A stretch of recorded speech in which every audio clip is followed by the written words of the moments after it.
नमस्ते आदाब। मैं हूं हर्षिता और आप देख रहे हैं मैटिनी शो। मैटिनी शो में हमारे आज के सेगमेंट का नाम है बॉलीवुड किस्से। इसमें हम सुनाते हैं किस्से और कहानियां फिल्मों और फिल्म वालों की। आज हम जिस फिल्म की बात करने जा रहे हैं वो एक तेलुगु फिल्म की हिंदी रीमेक थी। फिल्म का नाम चालबाज। इसे श्रीदेवी के करियर की बेस्ट एक्टिंग परफॉर्मेंस वाली फिल्म में गिना जाता है। वो इसमें अंजू और मंजू नाम की दो जुड़वा बहनों के रोल में दिखाई दी थी जो बचपन में एक दूसरे से बिछड़ जाती हैं। 1964 में रामुडू भीमुडू नाम की एक तेलुगु फिल्म आई थी। इसमें एन.टी. रामाराव ने लीड रोल किया था। फिल्म बड़ी सफल रही। इसके फौरन बाद इस फिल्म को अनऑफिशियली हिंदी में रीमेक किया। दिलीप कुमार स्टारर इस फिल्म का नाम था राम और श्याम। ये फिल्म भी चल गई। इसके बाद सलीम जावेद की ब्लॉकबस्टर राइटर जोड़ी ने राम और श्याम की कहानी को दोबारा लिखा, फीमेल पर्सपेक्टिव से। इस स्क्रिप्ट पर हेमा मालिनी के साथ सीता और गीता नाम की फिल्म बनाई गई। मगर इस फिल्म के रीमेक में श्रीदेवी की एंट्री कैसे हुई, इसके पीछे एक बड़ा ही दिलचस्प किस्सा है। एक बार इंट्रो से निपट लें, फिर उस पर विस्तार से बात करेंगे। हाँ तो भाइयों, 8 दिसंबर 1989 को रिलीज हुई चालबाज न सिर्फ क्रिटिकली अक्लेम्ड रही बल्कि बॉक्स ऑफिस हिट भी रही। कुछ ही दिन पहले आई चांदनी के बाद चालबाज ने श्रीदेवी को undisputed queen of Hindi cinema बना दिया। मगर ये सब इतना आसान भी नहीं था। चालबाज के बनने की कहानी हम बातों में जानेंगे। पहली बात, जो डायरेक्टर श्रीदेवी का मजाक उड़ाते थे, कैसे श्रीदेवी उनकी अगली फिल्म की हीरोइन बन गई। दूसरी, फिल्म इंडस्ट्री में श्रीदेवी का रुतबा ऐसा कि उन्हें देख शत्रुघ्न सिन्हा और विनोद खन्ना जैसे सुपरस्टार्स खाना छोड़कर उठ गए। तीसरी, जब श्रीदेवी ने बुखार में तपते हुए इस सुपरहिट गाने की शूटिंग की और पूरी यूनिट को पैसे बांट दिए। चौथी, चालबाज में कैसे श्रीदेवी ने रजनीकांत और सनी देओल को खिलौना बनाकर छोड़ दिया। और पांचवी बात, वो एक्टर जिसने गुस्से में आकर श्रीदेवी के पैर पर गाड़ी चढ़ा दी।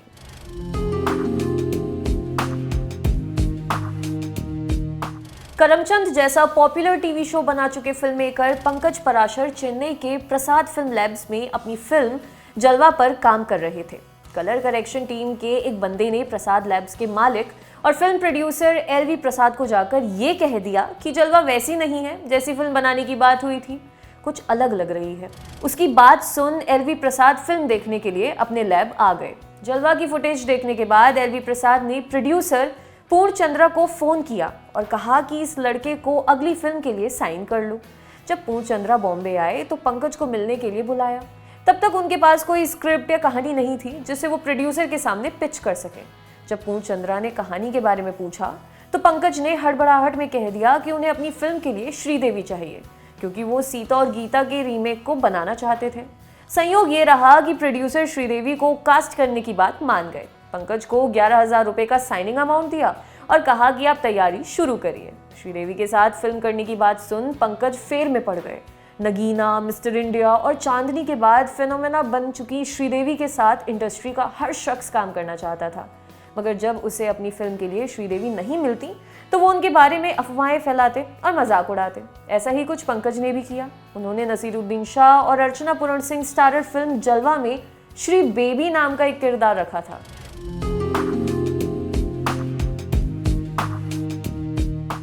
जब पूर्णचंद्रा और पंकज पराशर की मुलाकात हुई तब श्रीदेवी अमेरिका में किसी फिल्म की शूटिंग कर रही थी। पंकज बताते हैं कि उन्होंने उससे पहले सिर्फ एक बार श्रीदेवी को सामने से देखा था। वो मौका था मिस्टर इंडिया का मुहूर्त शॉट जहां श्रीदेवी डांस कर रही थी। तब से पंकज के भीतर श्रीदेवी के साथ काम करने की इच्छा थी। पंकज बताते हैं कि समय के साथ लोगों ने श्रीदेवी को माई कहना शुरू कर दिया था। एक बार वो विनोद खन्ना, अमरीश पुरी और शत्रुघ्न सिन्हा के साथ एक फिल्म के सेट पर बैठकर लंच कर रहे थे।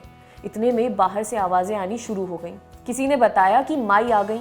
इसके बाद ये सुना गया कि विनोद खन्ना, शत्रुघ्न सिन्हा और अमरीश पुरी खाना छोड़कर श्रीदेवी के सम्मान में खड़े हो गए। मेल डोमिनेटेड फिल्म इंडस्ट्री में इस घटना से आप श्रीदेवी के रुतबे और स्टारडम का अंदाजा लगा सकते हैं। खैर, इस घटना के कुछ ही समय बाद पूर्णचंद्रा ने पंकज पराशर और श्रीदेवी की मीटिंग फिक्स कर दी। श्रीदेवी किसी फिल्म की शूटिंग कर रही थी। पंकज उनसे मिलने सेट पर पहुंचे। श्री ने कहा कि अपनी फिल्म की कहानी सुनाइए, मगर पंकज ने तभी कुछ भी नहीं लिखा था, इसलिए उन्होंने शुरू से लेकर आखिरी तक सीता और गीता की कहानी सुना दी। इसके बाद श्रीदेवी ने पास में ही बैठे प्रोड्यूसर पूर्णचंद्रा को तेलुगु में कहा कि वो उस फिल्म में काम करने के लिए तैयार है। जब चालबाज की शूटिंग शुरू हुई तब पंकज ने श्रीदेवी के सामने कन्फेस किया कि उन्होंने चालबाज की नहीं बल्कि सीता और गीता की कहानी सुनाई थी। श्रीदेवी ने कहा कि उन्हें ये बात पहले से ही मालूम थी। मगर उन्होंने पंकज की पिछली फिल्म जलवा देखी है, इसलिए उन्हें पता है कि वो जो भी बनाएंगे वो कुछ अलग और नया होगा। पंकज ने ये किस्सा सत्यार्थ नायक की किताब श्रीदेवी द इटर्नल गॉडेस में सुनाया था।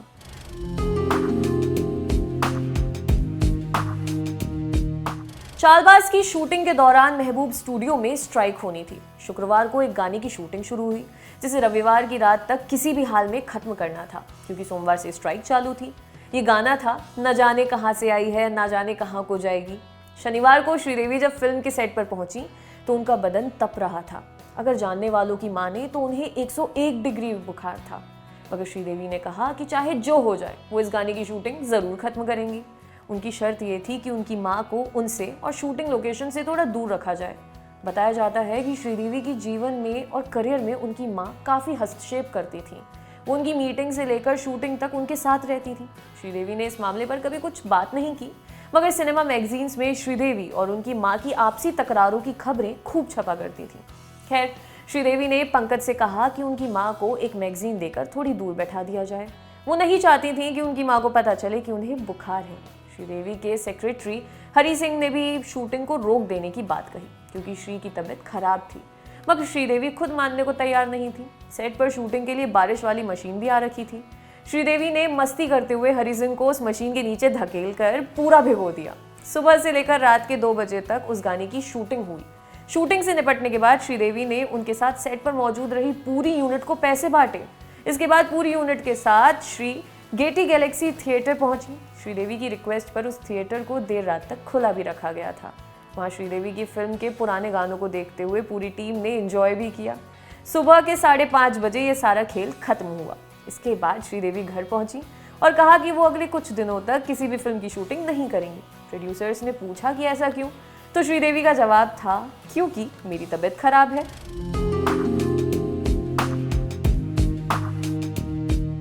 रजनीकांत और श्रीदेवी ने 1983 में आई तमिल फिल्म अदूथा वरीसू के बाद एक साथ काम करना बंद कर दिया था, क्योंकि श्रीदेवी हिंदी फिल्मों में एक्टिव हो गई थी। मगर 1986 में उन्होंने एक बार फिल्म नान अदिमाई इल्लाई नाम की तमिल फिल्म में काम किया। ये फिल्म उन्होंने सिर्फ और सिर्फ रजनीकांत की वजह से की। इसी फिल्म का बदला चुकाने के लिए रजनीकांत ने चालबाज में एक नॉन लीड रोल स्वीकार किया। फिल्म में रजनीकांत ने चौल में रहने वाले एक शराबी टैक्सी ड्राइवर जग्गू का किरदार निभाया था। फिल्म के दूसरे मेन लीड थे सनी देओल। इस फिल्म में सनी को कास्ट किए जाने का आइडिया भी श्रीदेवी का ही था। श्रीदेवी हिंदी सिनेमा इतिहास की वो पहली एक्ट्रेस थी जो अपनी फिल्म के हीरो खुद चुनती थी। सनी देओल ये रोल नहीं करना चाहते थे। वो फिल्म के सेट पर मजाक मजाक में हमेशा कहते रहते थे कि उनके रोल को क्रेडिट में गेस्ट अपीयरेंस बताया जाए। जिस दिन सेट पर सनी का क्लोजअप लगा, वो फटाक से कहते, आज माई नहीं आई क्या? जब सनी से पूछा गया कि उन्होंने चालबाज में काम क्यों किया, तो वो कहते हैं, मैं ये रोल करने को सिर्फ इसलिए तैयार हुआ क्योंकि बिल्कुल ऐसा ही एक किरदार पापा ने भी सीता और गीता में निभाया था। मुझे लगा कि सिनेमा हमें इसलिए याद रखेगा, और बोनस ये कि इस फिल्म में मुझे पंकज पराशर और श्रीदेवी जैसे टैलेंटेड लोगों के साथ काम करने का मौका मिल रहा था। जब चालबाज बन रही थी तब रजनीकांत साउथ इंडियन फिल्मों के सबसे बड़े स्टार थे और सनी देओल हिंदी फिल्मों के स्टार। इन दोनों के फिल्म में होने के बावजूद चालबाज को श्रीदेवी की ही फिल्म कहकर प्रमोट किया गया और आज भी उसे श्रीदेवी की ही फिल्म कहा जाता है। फिल्म के मेकर्स भी मानते हैं कि श्रीदेवी ने चालबाज में अपनी परफॉर्मेंस में रजनी और सनी को प्रॉप्स भर बनाकर छोड़ दिया था। अगर वो फिल्म में नहीं भी होती तो फिर कुछ खास फर्क नहीं पड़ना था, क्योंकि पब्लिक श्रीदेवी को देखने ही सिनेमा घरों में आई। जितने भी लोगों ने श्रीदेवी के साथ काम किया, सबका ये मानना है कि Sridevi switch on switch off process में काम करती हैं।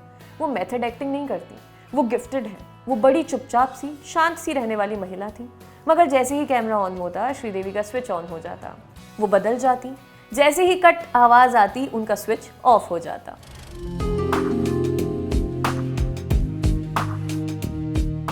श्रीदेवी ने अपना करियर एक चाइल्ड आर्टिस्ट के तौर पर शुरू किया।